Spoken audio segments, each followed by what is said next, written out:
the Football Pod on Off the Ball in partnership with AIB, proud sponsors of the Football, Hurling and Camogie All-Ireland Club Championships.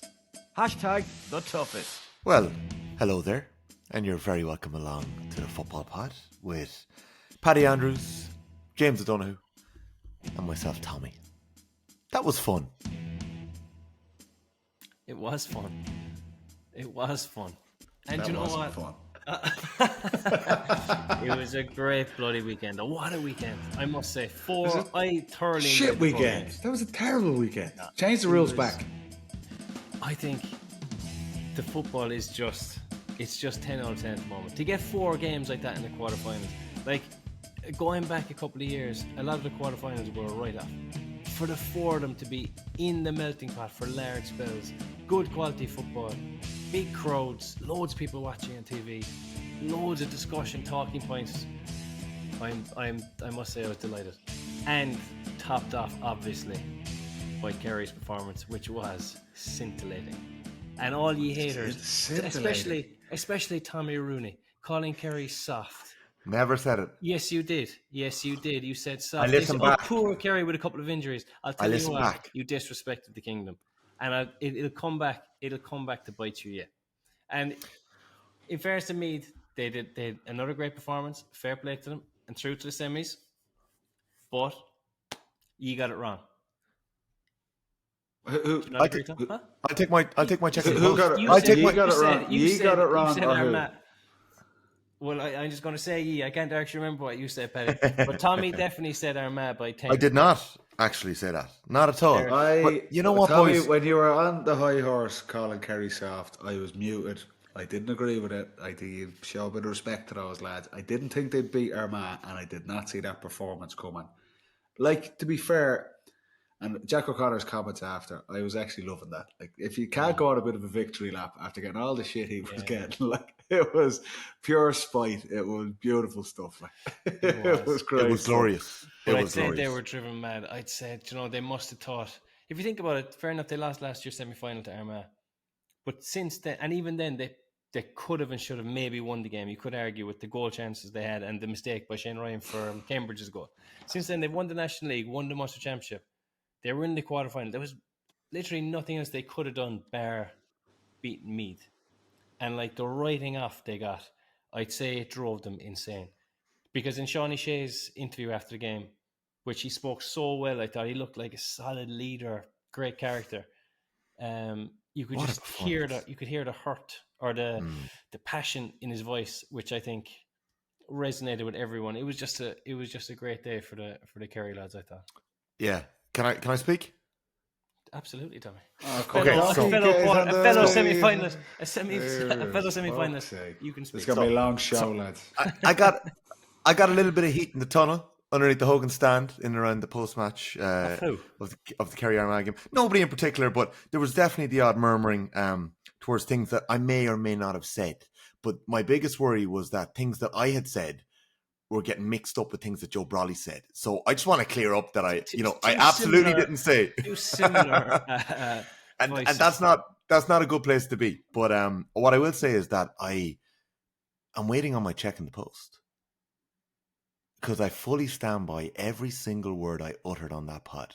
And I listened back to make sure that I didn't say something that I didn't mean. And what I said was there was a softness about how Kerry approached that game. And a softness in the game. Because they weren't ready for it. They weren't ready for me that day. And Jack O'Connor said said they were soft in general. I don't think you put it down to that. No. Did you listen back? Yeah, I did. I remember at the time thinking this is complete horseshit, but I did listen to it. No, you thought it was complete horseshit when I equated the value of the players that Meath were missing with the value of the players for Kerry were missing. To be honest, that's what you the thought whole was argument was fucking horseshit. What are you talking about? I've been proven correct. I've been proven correct. Look at Kerry have gone on now to produce. Are you telling me that we saw the real Kerry in Tullamore? You have 2 victories there over the week. You're into the semi-finals. Like, I thought you'd be a bit more positive about. Paddy, we'll get back to you in a minute, buddy. Don't worry. I'm talking to James here. I have one question for James. Are you telling me we saw the real Kerry in Tullamore? No, absolutely not. But I always say it's when your life is on the line that the real team comes out. And that's why I was so impressed by the Kerry lads. They played incredible, yeah, with so much heart and passion. Every ball that went up for grabs was like their lives depended on it, which is how you have to play in these games to get through. And you know what? Maybe being doubted and being that challenge being put to them, it made them get to that level. Maybe it needed something like that to get them to that level. And I'm hoping now they stay there, because if they do, they have a right good chance. But like, you don't want to go from hero to zero and let that be your great performance of the year. That has to be a building block. Yeah, I'd say Tyrone, Kerry, All-Ireland semi-final. There'll be no resting on any laurels or trying to get fueled by misplaced hurt again. Like, they will have their own system in place to get ready for that game. That's going to be a really, really good semi-final, isn't it? It is. And we were at the Dublin Tyrone game. It was very interesting. And do you know what? They play so differently to Kerry. I think the Kerry try and play the fast front foot. Tyrone really took the sting out of Dublin early, and I thought they played a very tactically cute game where they kind of had the Dubs in their hand for the whole game, and they were just waiting for that spell, that late time that they were just going to go for the juggler, and they did. And their bench kicked on and put the Dubs to the sword. And like, Dublin didn't have anything. I know they brought on Con, but their attack completely malfunctioned, Paddy. Like, they only got 16 points. 16 points with the new rules in Croke Park is a poor return. We said that you have to be hitting the mid-20s. Clifford and John O'Shea between them outscored Dublin. Yeah. Wow. Do you know what I mean? So it was...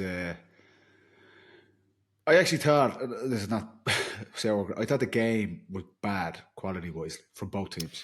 I thought the first 20 minutes of that second Paddy, don't half... forget that. You were there. Okay. These are two of supposedly the best teams in the country. So if it's raining, you should still be able to execute basic enough skills. Like, so I thought the 15, 20 minutes after the time from both sides was poor. And Dublin, I'm saying it kind of all season, just that lack of depth and lack of quality is what's come back to get. You can't, like say, Jimmy, you said it, you can't score 16 points in these rules and expect to win games like that. And the funny thing about it, all the question marks all year, and to be honest, I must admit, where I felt Dublin would eventually be caught by someone in the championship would be defensively.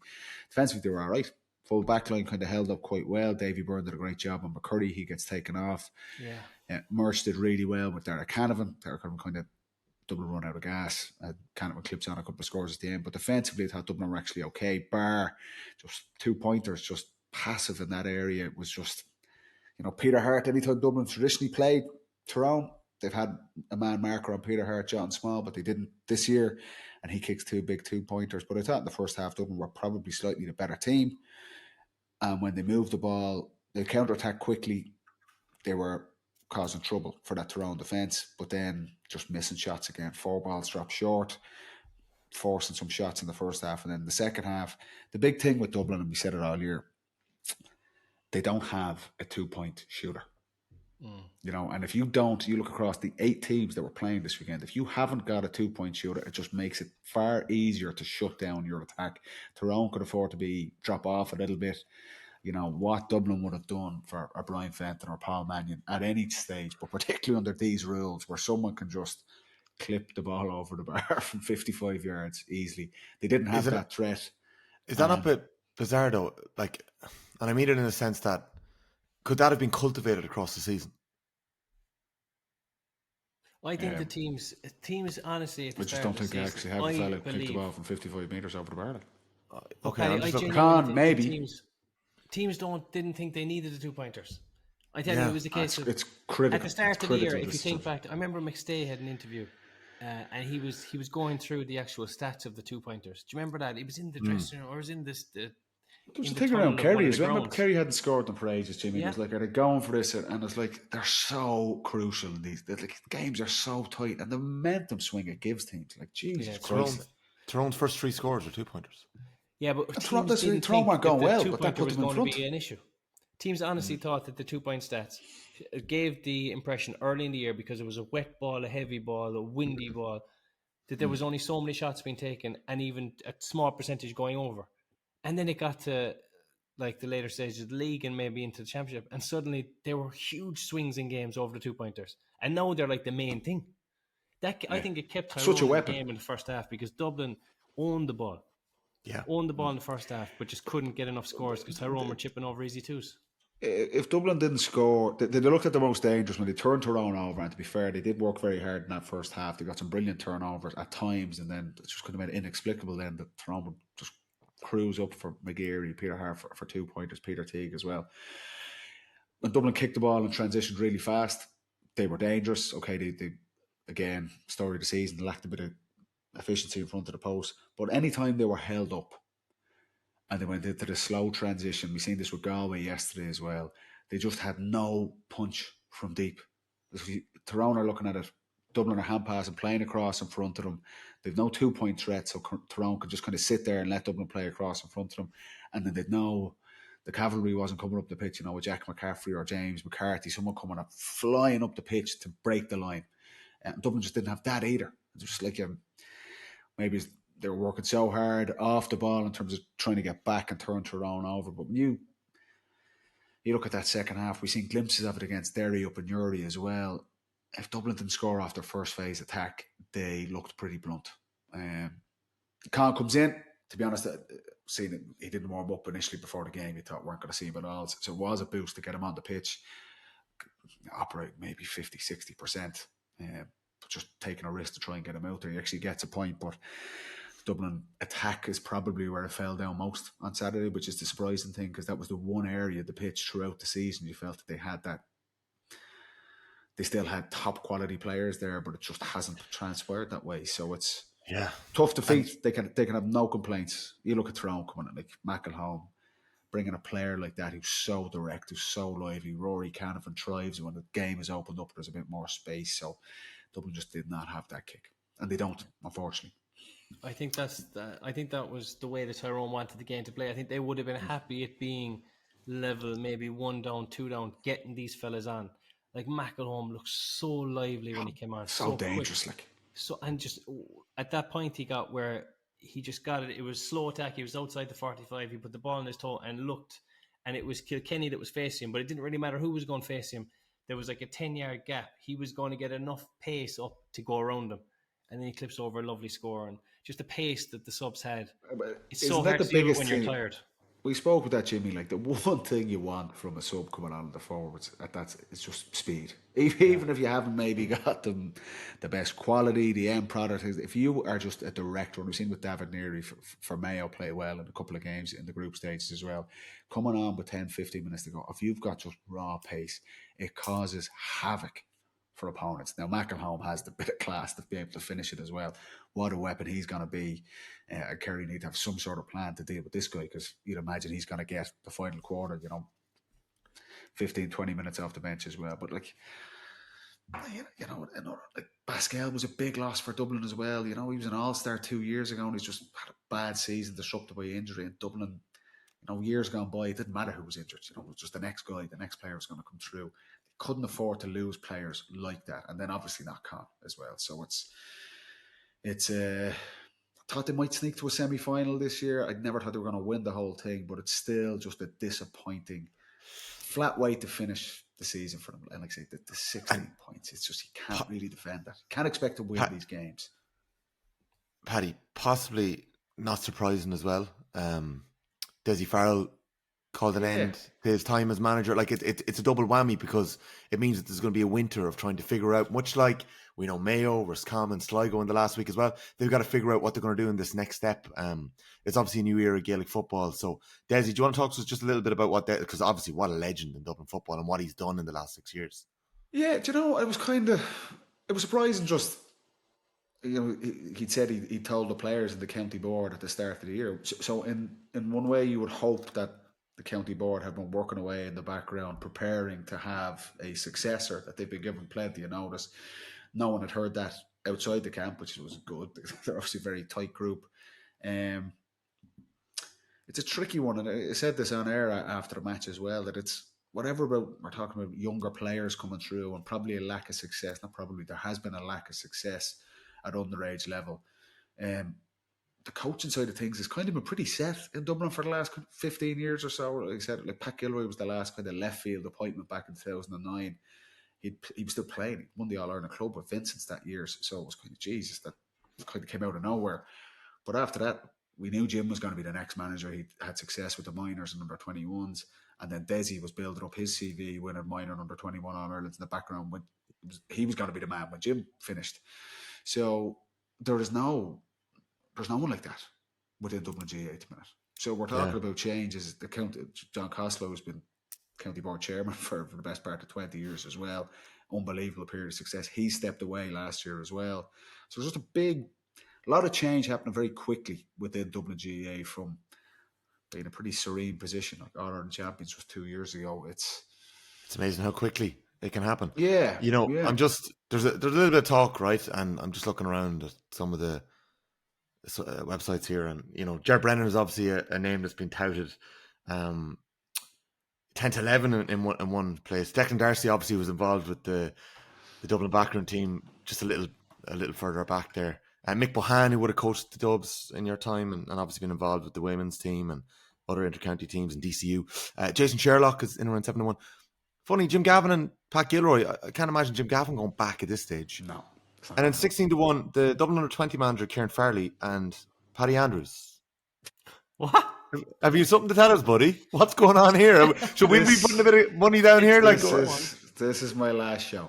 Is this our Christmas bonus? I was sent those odds by a few people today, and I nearly crashed the fucking car. I have no idea what would justify me being on a list like that. I've never coached a team in my life, and the fact that is out there shows probably just how sparse the candidates are for this. I think just behind me at 18 to 1 was Damien Duff, and then Roddy Collins. Roddy Collins was coming in at 20 to 1. Roddy and David Moyes were tied at 22 to 1, I think. So where's Philly McMahon? He nearly had the Derry job 6 months ago. Jesus, yeah, I don't know where Philly's gone on that list. Yeah, I wonder could fit like I will not. Philly and Ger. Philly and Ger. No, look like Ger is the obvious one. It's kind of like as the bookies say, he's the favourite because he has done a really good job at Louth. Yeah, kind of think is that the ceiling for that Louth team, or does he stay involved there and do a third year? What about Robbie Brennan? Robbie Brennan. Well, hold on a second. Robbie Brennan grew up in Stillorgan in Dublin, wearing a jersey. What's a more attractive job at the minute? If you're a coach, you've got to see. Okay, Dublin Gaelic football manager is a massive role, and look, it's very doom and gloom. There's thousands of players in Dublin, so Dublin still have loads of players, but there's no doubt it is a period where we've got to bring through a new generation of younger guys, and that takes time. There is not, always say this, with young players coming in, unless you're a David Clifford or someone like that, it takes you 2 or 3 years, maybe even more, to get to the level of competing to win All Ireland. So there's probably a period of hurt coming for Dublin here where it's going to be very difficult to see them winning All Ireland. Yet the expectation, just because of tradition and recent successes, is supporters and people in Dublin are still going to expect whoever gets this job to be able to put the best foot forward and compete to some degree in trying to win an All Ireland. So it's a really, really tough job. And you're looking going, Dublin have always kind of gone for someone from inside the county. Like I said, there's no underage candidate there jumping around. The best club manager, the most dominant team, was Kilmacud Crokes. Robbie Brennan's gone to Meath. And you look at where Meath are at, their young players, they just seem like crazy to think this, because this was not the case coming into the season. They seem like they're further ahead of where Dublin are at. And the other thing where Dublin, what players are still going to be there? For the last 4 or 5 years, every time a season finished with Dublin, there was question marks over X, Y, and Z. There's still some exceptional players there that were part of our great team. And if you're going in as Dublin manager, first you're going, well, are these guys still going to be involved or not? And we don't know. So it's a massive job. It has its opportunities as well, but it's fucking hell. It's a tough gig as well. So what I'm hearing is you're interested. Not in a million years. But lads, I can barely fucking get time to do these podcasts. Never mind. But we'll keep I you. manage a senior inter-county thing, but Yeah, we'll keep you on board, Paddy. Don't worry. You've still got a job. But it is a big appointment. It needs massive. It needs to be freshened up. The senior job, behind the scenes, the underage teams. It's a little bit of a reset for Dublin GA. Speaking about freshening things up, and given the manner in which the championship has gone so far this year, I just want to make an offer to you. Would you like to host a pod for the next couple of weeks? Given that Meath and Kerry are still left in the championship, and I seem to be pissing off every other county involved. You could be a pundit though, Tom, because you're so off the walls with your comments. It's just there's no balance, T. Hey, I think I've been pretty much on the money all season, boys. I think I've been on the money all season. James, we obviously did the game on 98 FM, the Dublin Tyrone game, and it ended up being a funny sort of a game. Earlier on that day, we were watching Dublin, Donegal and Monaghan, excuse me. And like that was a game of two halves, because Monaghan, especially in the second quarter of the first half, completely took apart Sean Patton and Donegal's kick out. Mm-hmm. And they racked up a score of 115 in the first half. They easily could have had 220, looking back at some of the misses that they had too. So Donegal actually go and repeat it in the second half to score the 115, but they starved Monaghan of any action. But talk to us about what Monaghan did so well in that first half against Donegal. I think they played front foot football, attacking, expressed themselves, and as you said, they put Patton under serious pressure. The theme of the weekend nearly was that it was a case of, if you can get on top of the opposition goalie, it gives you a foundation to really build sustained attacks and do damage. And also, like, Monaghan will be kicking themselves. They came out at halftime and didn't get going at all, right? That was one issue. But the second issue was they actually left a lot after them in the first half. McCarville missed two big shots in the first half. Micheál Bannigan dropped one short, and I played great in that half, but dropped one short. Conor McCarthy missed a couple, but they weren't even that difficult. You see, if you're going to get that purple patch, you have to put them to the sword. Now they went in 7-up, but I mean 7-up, Jimmy, is not bad. It's substantial. No, it's substantial, and they were outstanding. But I'm saying that could have been a whole lot worse for Donegal. So Donegal were flat, very flat.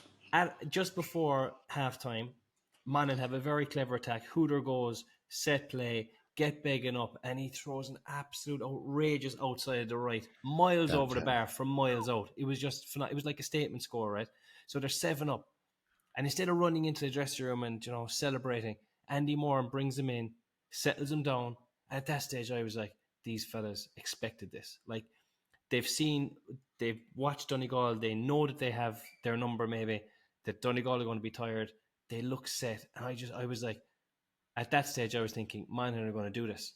So for them to come back out in the second half and not perform, I mean, it must be gut-wrenching for them. But the intensity that Donegal came out in the second half was night and day.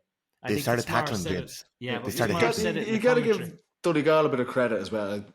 Like, it was a phenomenal second half performance from them, because the feeling in the stadium was that begging score is like, it's one of those scores going, geez, it's their day today. That would have been such a kick in the bollocks for Donegal, because 5 isn't bad to go 7 down, and they just had not been at the races. Like, all over it. Like Langan, who's one of the players of the championship, hadn't touched the ball. Michael Murphy make it like bad misses, handling errors. You're going, what is going on with Donegal? Is the 6-day thing, has that seeped into the team? Because it was flat, and the energy, the intensity they play at, and you're just thinking, there's always one upset. Is this the one? And Monaghan going to pull this out of the bag? But the second half performance by Donegal was exceptional. You thought it would be the period, that second half would be the performance of the weekend, until we seen Kerry yesterday.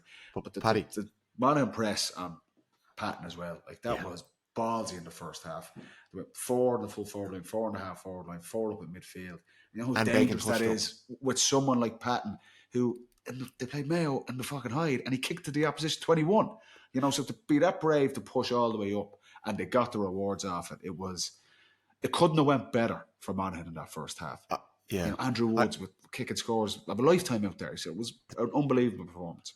The double-double. I'm right in saying that Beggan pushed up quite. You would have been right down by pitch side. You might have seen it. Beggan pushed up behind the 4-4-4, so he was kind of blocking off like that high risk, ball over the top. Was, yeah. Can I ask you, Paddy, because Jim McGuinness was at pains to point out a few things in the press conference afterwards. He obviously, after the press conference ended, wanted to make it very, very clear that the Donegal management of players had absolutely nothing to do with the 6-day turnaround statement. So he wanted to make sure that that was out there in the media, because he didn't think it was very fair to Monaghan. He made sure he got that in there. But just before that, he was quite interested in talking about the fact that, and he was very clear on this, he says that Donegal didn't change anything in the second half, that they expected what Monaghan brought, because Monaghan play a really unique way, is how he put it. Their style of football is different to how others play. They expected it, so they didn't change anything. But I'm not really buying that, because they did change stuff. They changed their own kick out, and they changed the manner in which they were actually attacking the Monaghan players, because they got hands on, they got tackles in. Yeah, and they just weren't doing that in the first half. Tactics wise, they did, but intensity wise, I think Shane O'Donnell alluded to it after the game. There was probably a bit of a kick in the hole for them there, and you could imagine that this maybe a couple of home truths, the usual type of thing. You know, are you guys getting ahead of yourselves as a team, as individuals? Is all this nonsense, obviously it's not come from Jim McGuinness, but around the country, maybe we're feeling a bit sorry for ourselves, where they just came out and to a man, the performance, it was just they got the running game going. Paddy Morgan starts getting into the game. On ball Gallagher, Michael Langan comes in, roars into the game with an unbelievable goal. Murphy starts getting back to dominating the game as well, and very quickly they were managed to turn it around. But it was on the back of it, not to be too crude about it, just intensity and work rate. It was like, we're going out of the championship here. The whole season is out the fucking window here unless we get the finger out. And they did. And what it did, the disappointing thing from Monaghan's side is just, for all their attacking praise throughout the year, the top scorers across all the divisions, and I know, okay, they're probably playing lower quality of opposition throughout the season, but their attacking shape just went completely out the window. Their decision making, started trying to force things really early in the game where they didn't really need to do that, and just taking bad shots. Like, there were so many times in the second half. Jack McCarron, they had to roll Jack McCarron early because McAnespie goes off injured, which that was a big loss. Yeah, probably took a little bit out of their impact on Gabriel Brannigan's original plan to bring him in. He's been so influential in those final quarter, but he's kind of coming out getting hand passes around midfield, and you're going, we need you inside. You'd look, we were pitch side, and there was times the Monaghan players would have the ball and there's no one inside the Donegal 45, and you're like, where's your shape and your threat to try and stretch this Donegal team? And that just seemed to go out the window. And they've been so good in terms of their attack, the structure they had, the depth they'd have, the shape, they create running lanes and just posing really difficult questions for their opponents. And that just seemed to go out the window in the second half. And that's a disappointing thing for Andy Moore, and obviously he's a forwards coach, and Brannigan, that we could do so well in the first half here, leave a couple of shots behind us, but still be 7 points up. And then it was just like a total systems failure. So it was a little bit of both. Monaghan definitely fell off, but it was on the back of just ramped up intensity, full pelt Donegal. And when they're like that, they can do that to lots of teams. Yeah, James, they went full throttle in that first half, Monaghan, and they obviously caused Donegal serious bother. How impressed, like, you hit me at one stage and said that's football, when Kerry played that ball to O'Hanlon and he nearly burned the two boys for a goal. So, like, Donegal were on the ropes a little bit, but how impressed were you with their second half response? Yeah, I thought it was phenomenal. Led by Langan, Murphy, Shane O'Donnell and McBrearty. I thought when McBrearty came off the bench, he looked like he was carrying a bit of a knock, was he? Or do you know, he did at one stage. He was back in his own defense, right? And he had to do a mass run. He had to run all the way up the field, and we noticed it. I said, McBrearty's gone so here, but whatever he did, he stuck at it. He did all the simple things right. There was a couple of times where he got a handy ball, he slipped it back, and he just did those hand gestures, lads. Settle here, we'll work a score. Almost fucking work it back to me, and I'll get the score, because like, he wanted it. Every ball he won, he did the right thing, kicked his couple of scores. I thought he was brilliant, like a leader that they needed. I still think everything went through Murphy. Every good thing he had his hands on. He was winning it out in front. He looked so sharp and lively. When he went inside, he was doing the little darts to try and get those pop passes. And once he got it, he wanted a runner. He wanted to dish it. He didn't want to be selfish or get his own score. He wanted to set up attacks. And just for the Langan goal, that's exactly what happened. He just did a little run out to his right. A nice He's pass so by good, Langan. lads. He's Gave it back to him. And the so finish good. by Langan was outstanding. And it was like the manner of it. The fact that he rifled it into the net. Against Began, Yeah. big goalkeeper, like Yeah. serious shot stopper. It was like, whoa. Yeah, it was like a statement where now we have you. And that was the feeling in the stadium, to be fair. Yeah. There was a couple of great Shout goals. out, just 2 pointers. Kieran Thompson, the first half. The double Things not going well. Kept him in it. And it was like, you just need to have a 2-point shooter. Jesus Christ. If Dublin could do anything over the fine lads who could do that. Because Donegal weren't going well, and he came up that left peg, that beautiful left peg, for 2 monster scores into the hill. Big breeze there that weekend as well. Like, so yeah, am I right in saying Rian O'Neill kicks a 2-point free into the hill, right? 5 up. Kieran Thompson kicks 2 2-pointers. He hit the double into the hill. I think they were the only Rafferty 2-pointers. got one, did he? Ethan Rafferty got one into the hill. No, it was the other way. Shawnee Shea gets 2 from play. Of course. Into the 2 hill. from From the right-hand side. But had the conditions calmed down by Sunday evening a little bit, because teams were struggling up to that, but O'Shea's were just absolutely ridiculous. We'll get to that in a minute. I want to get to Kerry after the break, and I want to get to Meath. But can we just power rank the goals at the weekend? Because there was, like, Grugan took the goal exceptionally well. So we obviously have, in terms of the finishes, we'll go Conor Gray, Michael Langan, Rory Grugan. Conor Gray is a fresh air before he puts in his goal. So I don't know if that's in the top 3. But in terms of iconic goals, it was important. It's an iconic goal, a fresh air, and then bang on the rebound. We'll get back to Conor Gray's impact in a minute. Jordan Morris nearly scored a spectacular soccer goal into the top corner. What a save with Conor Gleeson. That was reckless. Yeah. But what a Langan's goal is spectacular. Yeah, it was absolutely sensational. Right, we have a busy month. The All-Ireland semi-finals have been set in stone. The Tailteann Cup final, I saw a lot of Kildare fans were delighted that the Tailteann Cup final against Limerick is on the same day as Kerry against Tyrone. For some reason, they did not want to be on the same day as Meath. I don't know. I think there's something going on there. They don't want to be up on the same day as Meath. So Meath and Donegal are the following day on the Sunday. That's at 4:00. I know a lot of Donegal fans have booked their flights down for the game, or their trains.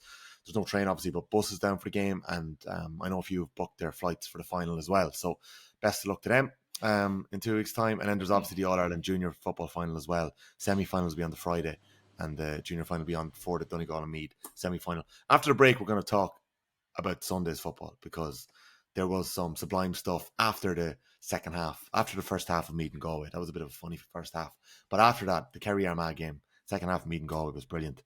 And just to remind you as well, we'll be in Croke Park in a little under 3 weeks' time for our road show. Sold out, I think. There might be 2 or 3 tickets left if you want to go grab them. And yeah, we can't wait for that one. And don't know who we're going to get, boys.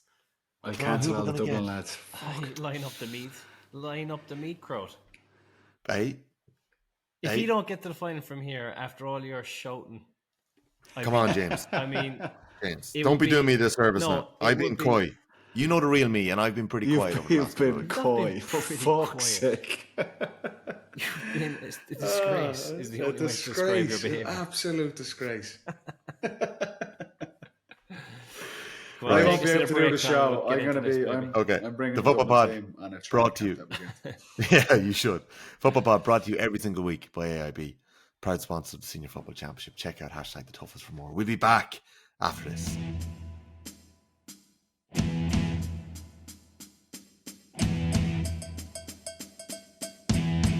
You're very welcome back to the Football Pod with Paddy Andrews and James O'Donoghue.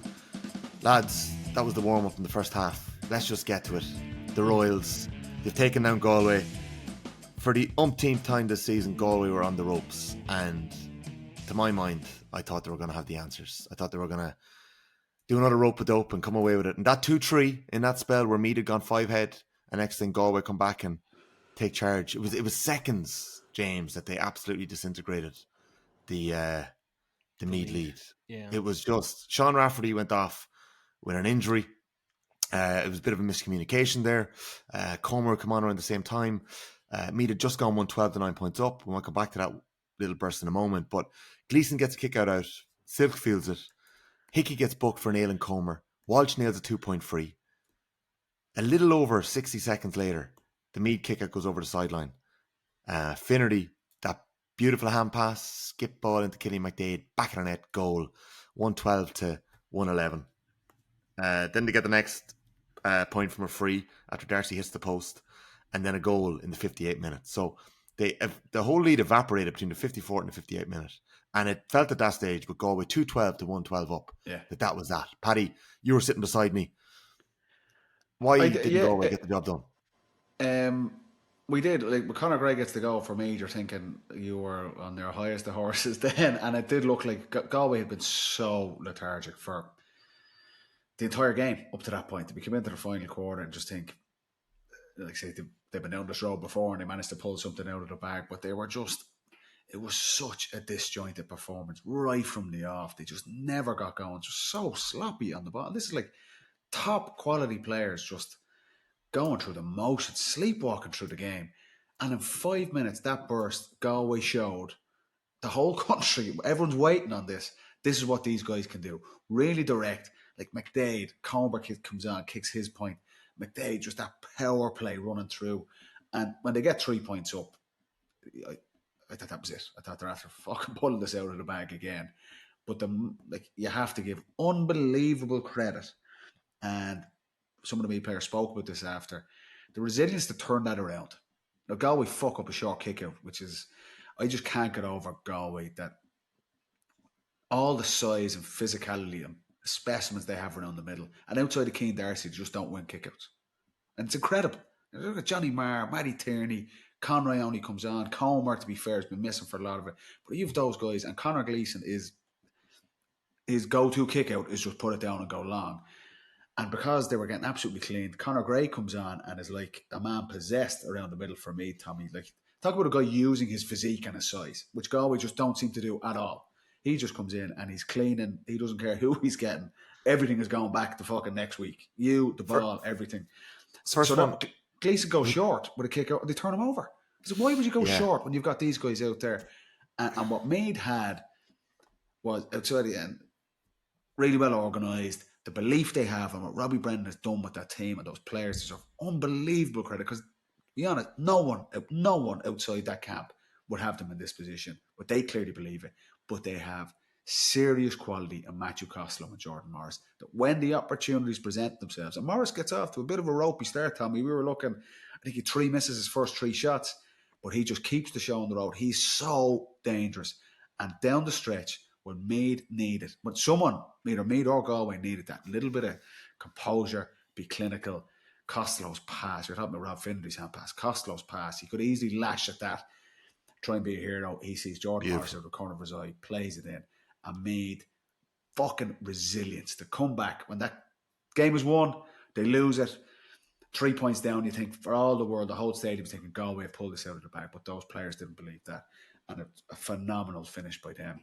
5 minutes Galway played, showed what they could do. The other 65, it was absolutely car crash stuff. Mind-boggling. They were so lethargic. Unbelievable underperformance from a team with that quality of player. You are scratching your head. How can those players produce a performance for 65 minutes of a massive championship game like that? And it was, I had no skin in the game. I was frustrated looking at them going, what is going on with this team? Yeah, they had loads of ball, Galway. Like Thompson had all the ball in the first half, but it was like they were looking in and there was nothing doing. There was no one to go to, and it wasn't until Comer came on that he upped everything. He upped the physicality. He upped the sheer anything could happenness. You know, like that. He just said a bit of chaos, a bit of intensity. Even with me trying to come out of defense, he was the one tackling him. And then for the goal, he wins the ball down low to give it to Finnerty for that great hand pass. He just sparked everything because he wanted the ball and he was moving and he looked for it and he wanted to do something. Galway just played as if their concentration was off. But that said, that's Galway. It's about Meath because Meath have now beaten Dublin, Kerry and Galway, right? So we can't say it's ever about the other team. No, because it's about Meath. And in fairness, in Costello and in Jordan Morris, you have 2 absolutely top-tier players. And the one that gets me excited is Jordan Morris because he's an inside forward who has this trait of he's willing to make a mistake. In the first half, and even early in the second half, he was taking fellas on, and he was turned over a couple of times. Now, in a big game, you know, your teammates might get on you. The crowd might be like, oh, you know, they might be telling you not to do that. He kept at it, kept taking men on. Fearlessness, just kept at it. As you said, he had a couple of wides, kept shooting. Comes out of there with 1-6, and most of them, he got most of them when the game was there to be won. He was the one who took the game by the scruff of the neck. I thought he was outstanding. And it was that trait of, I've made a load of mistakes. I don't care. I'm going to do this again and again and again because it's going to work. It was like the trust he had in himself and the faith he had, and he dragged him through. And that on top of their aerial ability to pin a team in was what won them the game. And that's why they're so dangerous now. I mean, they did it to Kerry. They did it to Dublin. Aerially, they can pin you and you can feel under serious pressure. And that, I think that was the theme of the weekend, that if you're caught on your own kick out, you're in serious trouble, and Meath can put you in that trouble. Yeah. Meath took off from the 46th minute. It was a so-so sort of a game. There was a lot of mistakes, a bit of nerves, a bit of pressure. Wasn't a huge amount of quality in it.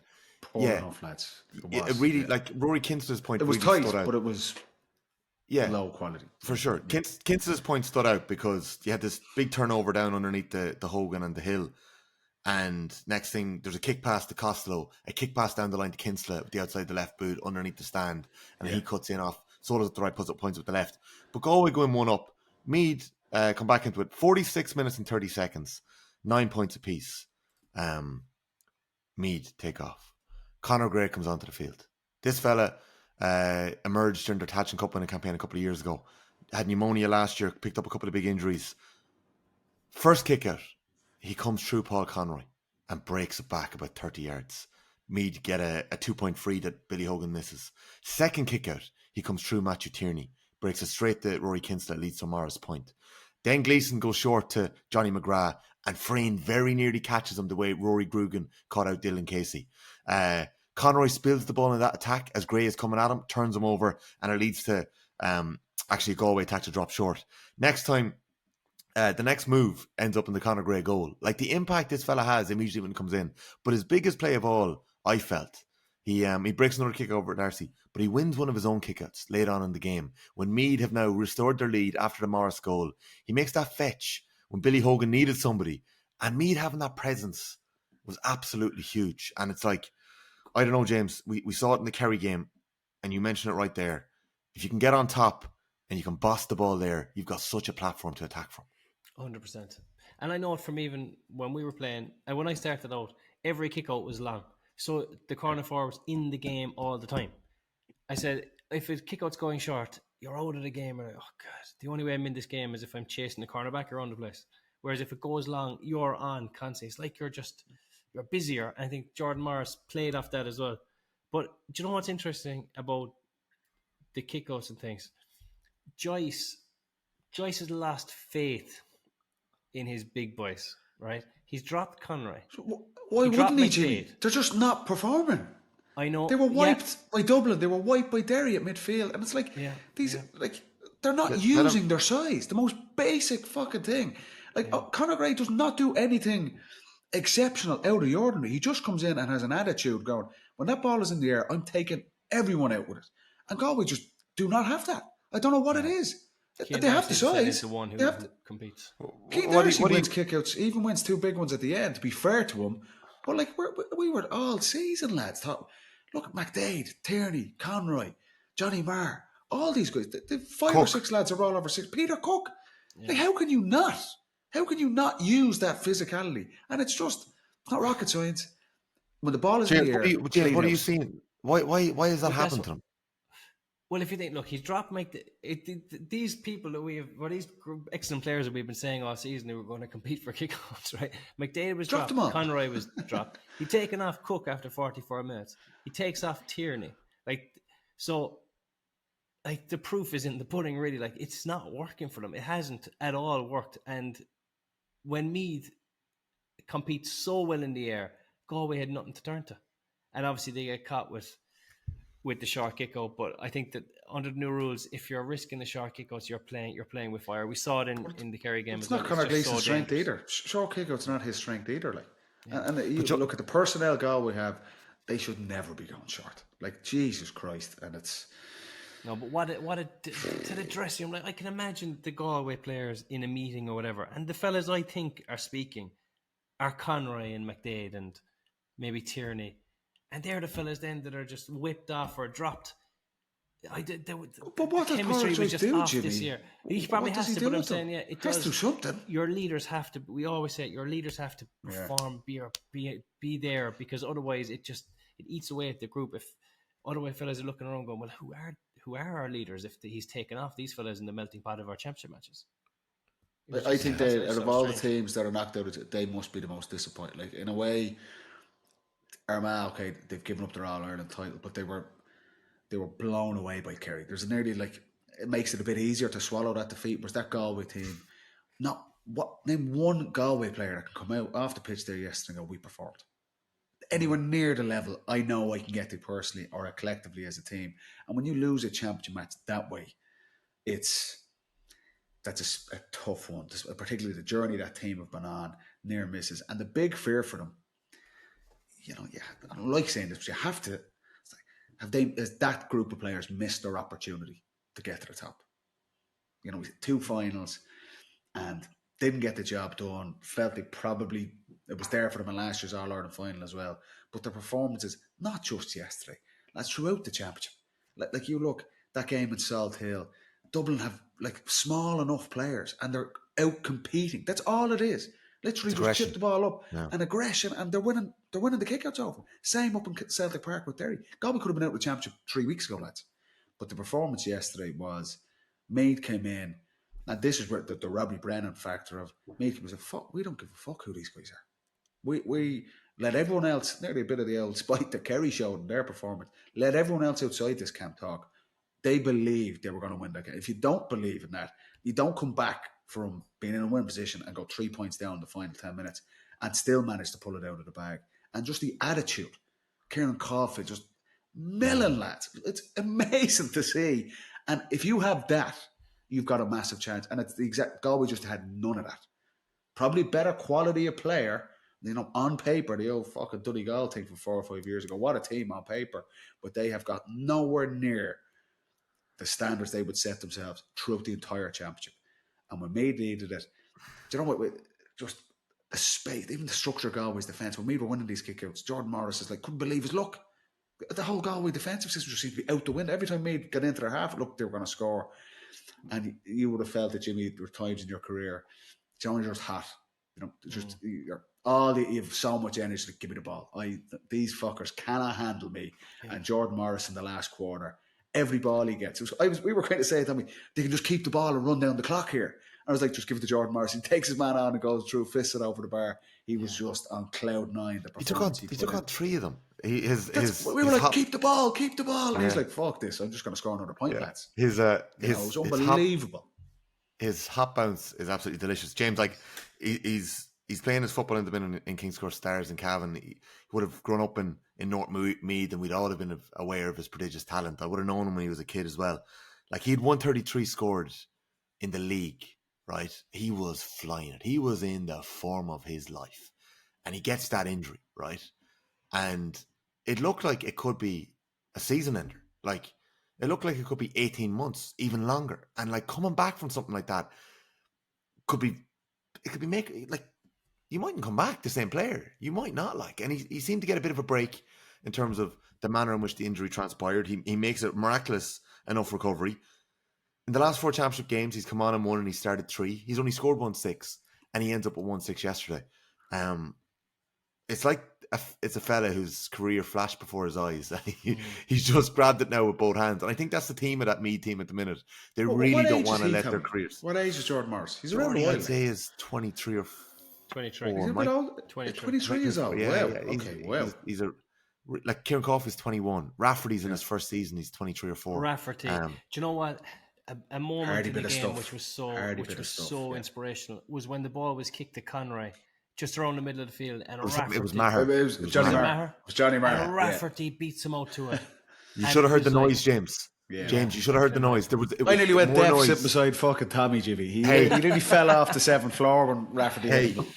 there was more noise for either of the goals when Rafferty made that hit. And I've told you before, you can have David Clifford, Donegal can have Michael Murphy, Tyrone can have Darragh Canavan. We'll take Sean Rafferty every day of the week. Full backs are what Meath football are made out of. Well, what he did was he was up with him side by side, getting the hand in, and he left him on the ground, and off they went again. Like, that is inspiration. Now, the only thing that I'd be slightly worried about Meath, and it's just the fact that they haven't been around here, around the latter stages before, and it does make a little difference. And it's that I start hearing this fella getting All-Star now, this fella getting All-Star. It's that talk, right, is so dangerous because it takes 2% focus off fellas. It's like, geez, yeah, do you know what? I might get this, I might get that. It doesn't matter a shit. The most important game of your life so far. So I say so far because they're going to be back here. But like, the most important game is coming up. Forget all that. That'll take care of itself maybe later on. But I don't let that seep into the group or even think about it. It can soften the hardest fellas.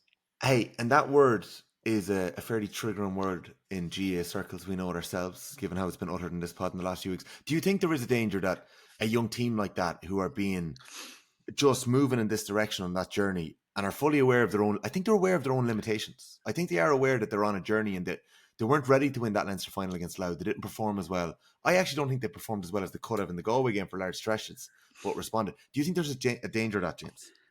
There's always danger when you're there the first time. You don't know how fellas are going to react. You know, your family but they're on the ride with you as well. They're buzzing, and you have to be so isolated. You have to be a horrible person around this time of the championship, and that's a skill you learn. And once it happens, it's easy. But I mean, like, it's a skill you learn after a bit of time. So, like, ability wise, I think that Meath have a right chance. They have that momentum behind them. Of all the team, like, look at even someone like Crystal Palace winning the cup. You know, like, they have this momentum behind them. All they need to do is go and grasp it and play with no fear against Donegal. I'll give them a great chance. And they've already beaten Kerry. So if Kerry were, they'd have that if Kerry were to get to the final as well. So, I mean, they're in a great position, but they just need to not focus on any external Jimmy, rubbish.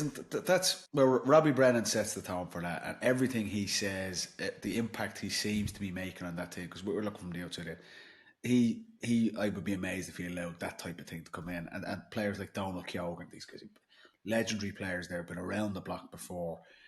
It's an incredible opportunity for them. And the way they just seem to be embracing the challenges that are coming their way, I actually don't think that will be the issue. And now it's the first time for a lot of these players in an All-Ireland semi-final. I think Robbie Brennan, everything he's saying, even the conversations with the media afterwards, they're in an unbelievably good place. And I'd be surprised if they were kind of emotionally hijacked going into this game and they delivered a flat performance. The big thing, like the Leinster final, for 50 minutes they did perform. They were really, really good. They just ran out of puff in that final 20 minutes. But Robbie Brennan referenced it yesterday. And Rory Kinsella as well, talking off the ball reference. It was like, yeah, we learned from that. It was a tough defeat. Really, felt like it was a massive opportunity. We said it at the time for Meath or Louth to get their hands on silverware and what that does for a team. But the reference goes, yeah, we learned from that defeat. And you can see they're putting that edge and that little bit of attitude into their performances to top their group and then to deliver that yesterday. The most impressive thing for me was they were in the winning position and then they were gone within 5 minutes. And a lesser team or a team that really, everyone says they believe and we do all this. If you don't really, that's when you'll collapse. They were 3 points down. Galway had all the momentum, but this Meath team kept fucking hounding that Galway team and got the rewards. They're in an unbelievable place. And I think Robbie Brennan has that team and just the attitude in that team exactly where they want them. I think they're going to give Donegal their absolute fill of it in 2 weeks' time as well. Yeah, we'll probably build up to that game again, and it'll be a lot of fun. What we saw in the final of the 4 quarterfinals on Sunday afternoon, I'm not sure, lads, and maybe, Dublin's second half against Mayo, I think in 2019, where Con scores 2 goals and they score 2-6 and they blow them away in the third quarter is referenced a lot. But I'm not sure, James, I've seen a team put together as efficient and as frightening and as domineering at 15 minutes as Kerry did. From being 6 down in the 40th minute to the 55th minute when I think they kicked their 14th score in a row. There was a couple of 2-pointers in there. I think 12 out of 12 shots went over the bar. They won 8 out of 11 kickouts. It was like you were at home watching this one, weren't you? Yeah. You were up in Dublin on Saturday working at the game. It was Edie's first, or it was Sophia's first birthday on Sunday, first week. So you're obviously watching it back home. What was it like watching that performance back home? It was a proud day, I think, for Kerry supporters, because obviously the team has been written off, and it was kind of written off from within a bit. You know, I mean, even the Kerry supporters are questioning where the team were going with the injuries. You know, obviously Paddy and Paul Ganey weren't going to start. Dermot O'Connor was gone with the shoulder. You're talking about 3 of your very best players there. And obviously after the Meath game, there were question marks. But those question marks lit a fire in those Kerry players, which was needed. It had to be lit. And it stirred something in Seanie Shea. Unbelievable. And Seanie Shea is always kind of an inspirational player. He leaves it all out there. He's all action, all work, defensively and offensively. But like, he kicked 12 points. 12 points against Armagh, reigning All-Ireland champions, in a game where Kerry had to deliver. I just thought it was unbelievable. He led from the front, because if Kerry had a poor start, you know, then maybe all the question marks might start coming into your head. But Seanie didn't let that happen. He put him on the front foot, kicked over the couple of 2-pointers, and off they went. Yeah. And that's right from the very start, Jimmy. Right from the very start. Is when the reactions after the scores, fist bumps. It was like fucking John Milan for Waterford hurlers. You could just see there was an edge about Kerry. All the question marks we had about them, it was like, I'd say that camp was some buzz for the last 2 weeks leading into this game. Yeah. That it was, you could see it, the energy of the performance, literally from the throw-in. And Seanie Shea he hasn't been at his best, guys, and injuries and all that type of stuff. We know how high his ceiling is. But that performance, like 10 from fucking play, it was incredible from him. Unbelievable performance. But it was like, how did Armagh? Like, yeah, we talked about, like, I don't want to the other side, Armagh, but like, you're talking about one of the best shooters in the country, and they didn't shut him down at all. Even when he was after getting a couple of 2-pointers, they didn't even go about changing anything. It was surprising. Can I ask you what? I have a little theory here. Did Armagh defend David Clifford and Kerry like they tried to defend them in the 2024 semi-final? It's a different game. But, but James, the same thing I think they did. They dropped off into their shape. They got Ross McQuillan to double back. Yeah. You know, like they tried to cut off that 13 channel. The same thing Kelly happened was McElroy in the league game in Tralee, where Armagh they actually didn't defend the sides well enough. And in the second half, Paddy came on, played wide. He actually played a little wide left and kind of wide right. He was playing on both wings, and Joe kicked into it on the 12 slot. And Kerry got at them down the wings. And if you can get in behind them on the wings, it allows for those cuts back into the centre. And even there was another goal chance for Kerry when Dylan Gailey goes over in the square. I think the pass was meant for David for Paddy, but like Kerry were rampant, absolutely rampant. And the efficiency, do you know, like Kerry barely missed a shot, right? It just proves incredible how hard it is sometimes to get a high scoring efficiency. They were only at 75%. Wow. No, I say only. But like, it seemed like everything they touched went over. So it just proves like how difficult it can be sometimes to get that really high percentage. But like, they needed it, because every score was like a dagger in the back of Armagh. And Armagh's kick out just went to pot. And that was the one, I put my hands up. It was the one thing I was worried about with Armagh's size and physicality. Could Kerry compete aerially? And they must have done some work on it, because every single kick out that went out, they were getting their hands on. Like, Grimley and Creeley are taking off for Armagh, and you have to give like Seanie Shea's going to get all the headlines, and rightly so. He scores 12 points. Cliff comes in, a little bit of magic, 7 points. Sean O'Brien, Mark O'Shea, Joe O'Connor the second half. Like, I had Graham O'Sullivan. Don't forget Graham O'Sullivan. Serious reservations around my whole thing where you're thinking Armagh would win this game. That middle third and the aggression and the energy required, particularly without Dermot O'Connor. But those guys, like Kerry 1-15, just stood up all over the pitch. Every question mark you had over them. It was like Jack O'Connor was nearly feeding it to them, ramming it down their throats. They don't think you can do this. But those guys around the middle absolutely eviscerated the strength, one of these absolute key strengths for Armagh. You're talking about intensity, runners from deep. Gavin White scores 2 points for play. Brian Begley scores 2 points for play. Graham O'Sullivan with 2 points. Micheál Burns, the impact off the bench. He comes on and kicks 2 points from play. And he fetches the kick out. That was the most impressive one. When Burns is, he must be 5'8.5". He's only a little fella. He got Put him in your pocket. He's like you, Jimmy. Yeah, he plucked it. Like, he literally got up, plucked it, and off they went again. Like, they're at it when that's happening. Because usually it'd be a case of Burns, stay down, get the break. He goes, no, I ain't going up and I'm competing. And he came down with it. Like, those small moments are inspirational. But all over the pitch, like Jason Foley going out after Rian O'Neill, it was just aggression. Stuff. The question marks over it, we hadn't seen that from them. And okay, they win the league, win the Munster Championship, was a fucking non-event. We just hadn't seen Kerry play at that level. And I have to say, I did not think that group had that ceiling in them. We know David Clifford is incredible and the talker, other players need to stand up. Not just Sean, across the pitch, the scoring threat, the efficiency, the quality, Paddy being back. Like, it was that 20-minute performance, that second half, when they go 5 down after Rian O'Neill kicks that free. The stadium was kind of going, okay, this is what we were all kind of expecting coming in here. And the turnaround was as good a performance I have seen from that Kerry team since they won the All-Ireland in 2022. And even that team, I don't think, reached the quality and the intensity and the efficiency that Kerry played at yesterday. It was an outstanding performance. Get to Armagh, like, talk about an experienced team, like, just kill some momentum here, lads. Like, don't just keep fucking chipping the thing out to them as well. Like, when the whole thing is just collapsing. Like, it felt like they just had a total brain freeze. As good as Kerry were, it was like, McGeady team, how well coached they are, how well prepared they are. Rafferty, exceptional goalkeeper, just chip it short.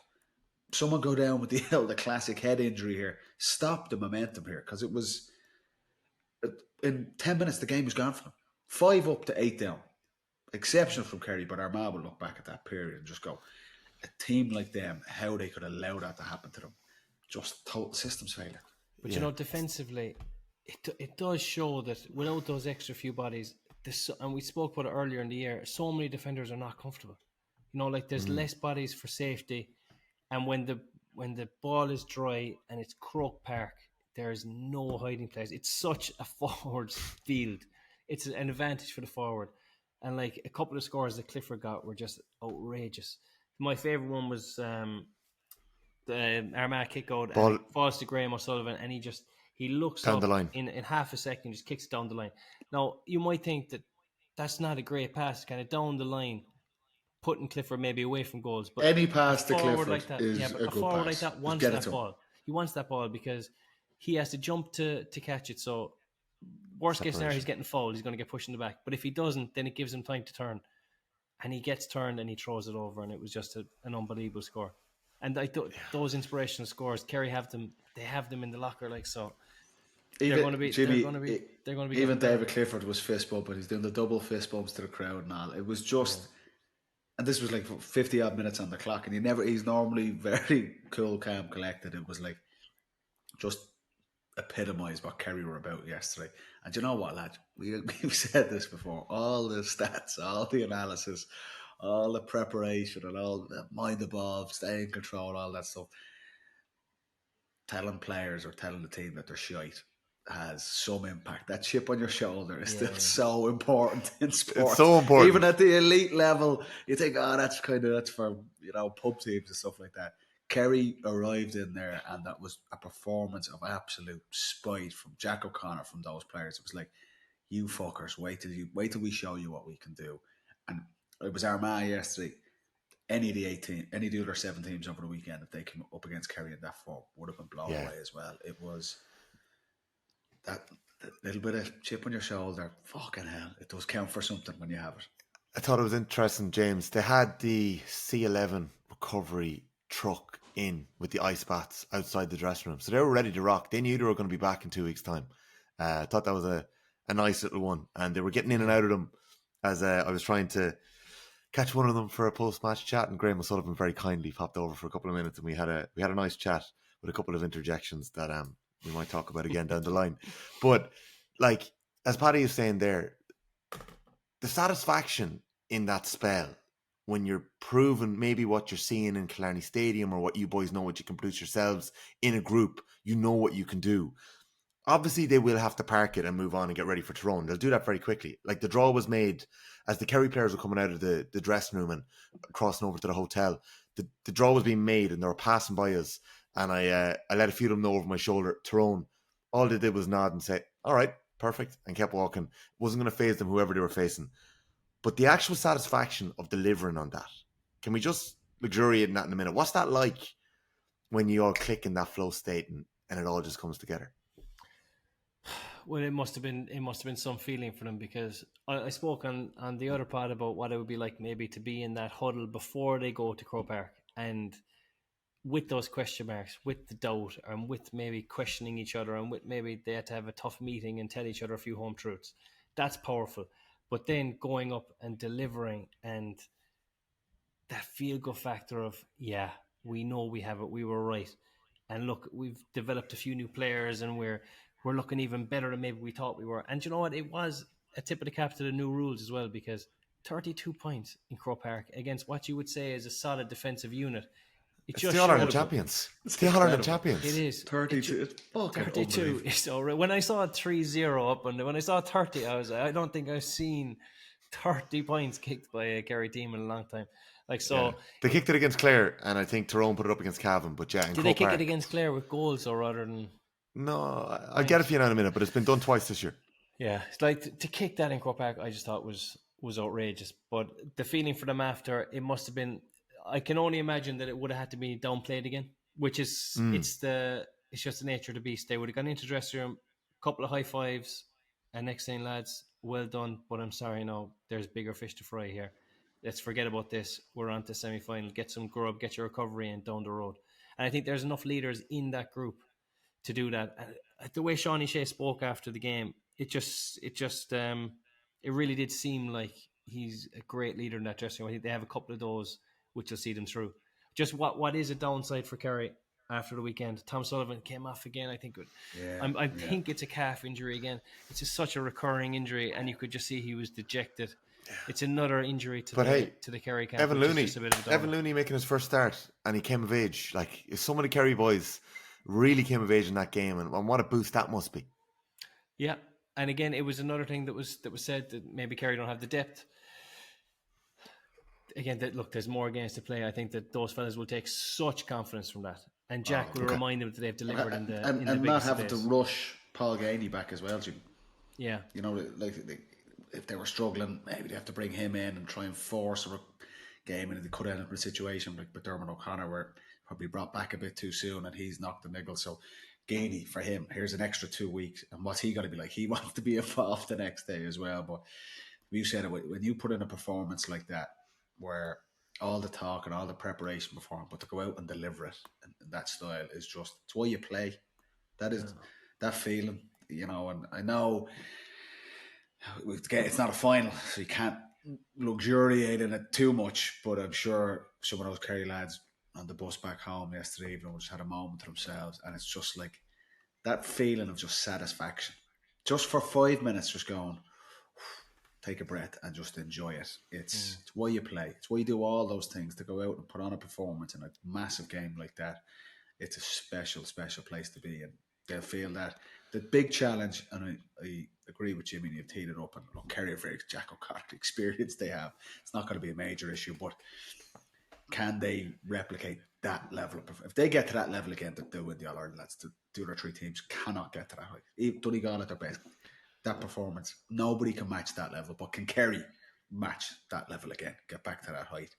I don't think they'll probably need to get to that level to get through against Tyrone. You don't think so? You don't think Tyrone have another level to get to themselves? I think Kerry at their best are too strong for that Tyrone team.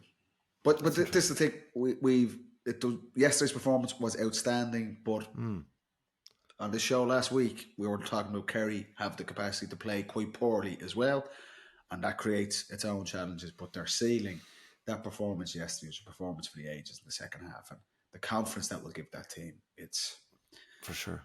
You have them as front runners now, No one else can play that.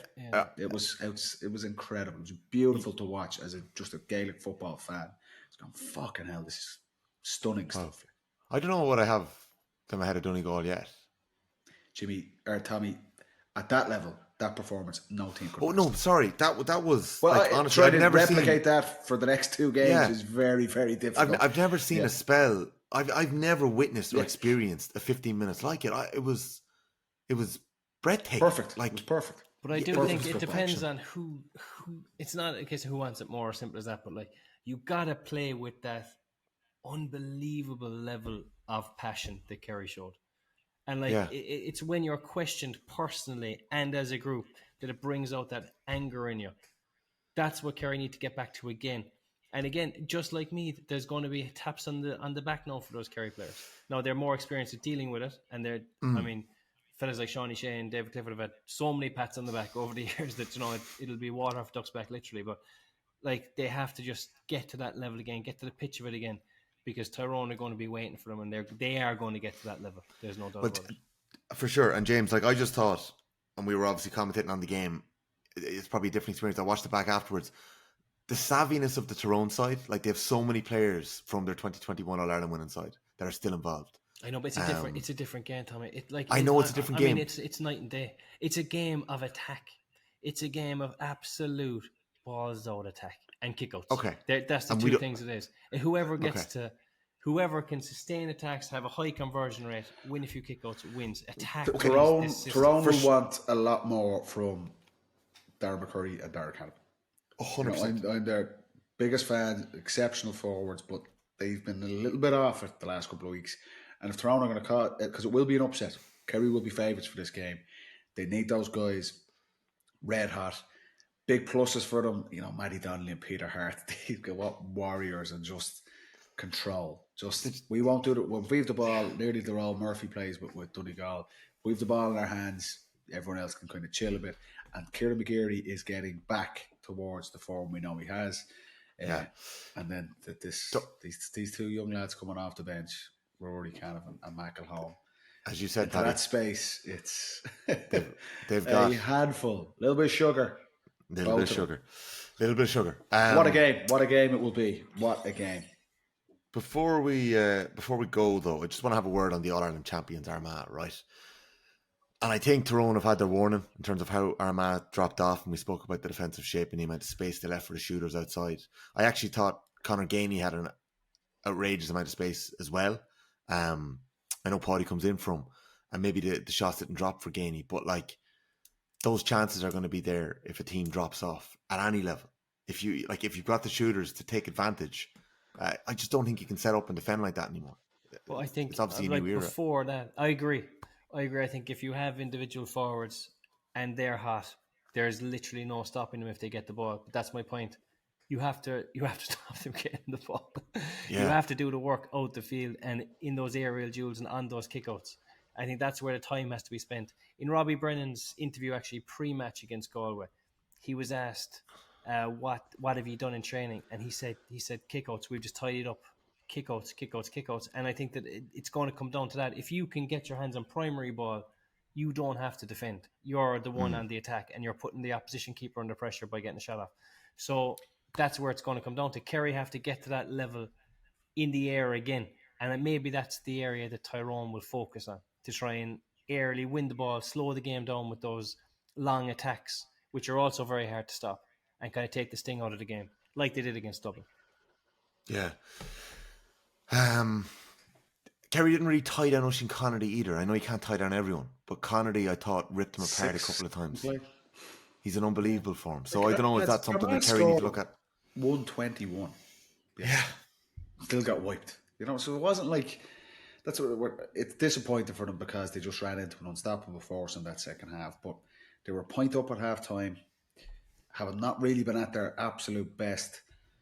They went 5 up in that third quarter, and they've done a lot of things right. And to score 121, you're thinking Kieran McGeary would have been like, yeah, we might take that. That might get the job done here. 24 points could be enough. But they just ran into an absolute machine. So it just shows. In a way, it might be an easier. It's always hard coming out of the championship, man. No doubt we're looking to go back to back, but Yeah, I Just shows you, Paddy. That Galway team, like if there's an underperformance, Dublin underperformance, just not getting the most out of the tools at their disposal. Armagh didn't do a whole pile wrong yesterday. Just blown away though. Just shows you how difficult it is to defend an All-Ireland title. Dublin obviously did it 6 times. Kerry have done it a couple of times. The last team outside of Dublin and Kerry to defend an All-Ireland title. Who was it? Cork or Meath? Meath. Cork, 89 and 90. Meath, and Meath, 87, 88. There you go. So it's not easy done. So hard luck to Armagh, to Monaghan, to Dublin, and to Galway. Their years have ended. And to Tyrone, Donegal, Kerry and Meath, fair play to you. You roll on to semi-final weekend. We'll be with you on the Football Pod over the next couple of weeks to talk all about it. And remember what, we never got a chance. Last Wednesday after we recorded, there was all that hoopla in Mayo. Kevin McStay was relieved of his duties, and it was very dramatic. So we might save that for the members pod this week, and we might talk through some of the managerial changes and maybe a few more of the tactical moments that arose. Andy McEntee has stepped away. David Burke, Tony McEntee, the Connacht Telegraph as well. The Connacht Telegraph. I have 3 pieces up at the minute. They have Ushie McConville is the favourite for the Mayo job. They have now Tony McEntee is apparently the county board's choice. So Mayo? They're changing. Yeah, but they're changing it every single day. But what are my odds for the Mayo job? Am I in the betting for that as well? I get you priced. I'm 20. Out to 20 for the Mayo job. James, I think there was a little bit of a fear around the country of how I might behave on this pod. Was I okay? You were uncomfortably okay. I think you want to let loose, like you want to, but there's nobody here from Galway, so that's. There was a few little bits at the start where I could see you were teetering right on the edge. Yeah, but I think you managed to keep it together relatively well. I must say, Tommy, yesterday in Croker, I was delighted for you. And what was I like? Quite measured. Now I was slightly hungover as well, so maybe I wasn't taking as much in. But no, you were. Why would you not be happy? What an incredible time to be in Meath Gaelic football sport. Tough few years, but to be back in the mix, back at the big table, taking out some of the big teams, it's exciting times. Fair play. I got very excited a few times. Got excited when Conor Gray came onto the pitch. You did. Got excited when Conor Gray broke that first kick out. You did. Yeah. You gave me a little dunk in the shoulder. I was like, Tommy, I don't need that. Like, come on. So I'm trying to have a little snooze here. Like, come on. Rafferty's hit on Johnny Marr. You were big. Yeah. Tommy blessed the GA Plus party on Saturday night, Jimmy. I didn't realise. Paddy texted me for free pint. It's a free pint, is there? I was like, we're over in the hotel. He's like, is it free? And I was like, fuck, I'll have to talk to him. Hugh Hurricane obviously looked after us in the boar's head as well. Course, so as always. I only had the one. I was out for a run the next day in the Phoenix Park. We've a couple of weeks Phoenix Park in Cratloe. 6 o'clock the next morning as well. Were you? I actually bumped into Hugo. In the middle of my run, bumped into an old teammate from Meath Hill, Jason York, who was running himself topless. I'll have you know. Yorkie, yeah, spotted him a mile off. I know this guy, and he followed up through with the run. So, listen, apologies if I've wound anyone up. I'm not actually sorry. Great excitement to you. You're entitled to it. Exactly. Timmy Moynihan was lording it in the press box yesterday. Yeah, no Ambrose. No Ambrose. No, missed him. But he's gas man. Yeah. Delighted. Why wouldn't you be, lads? Your teams get through put on performances like that. Enjoy it. That's what it's all about. Could be worse. Be very proud of him. I think I whispered it last week. We're back. And we'll be back on Wednesday with the Football Pod Member Show. Paddy Andrews, James O'Donoghue. See you later. Good night, friends.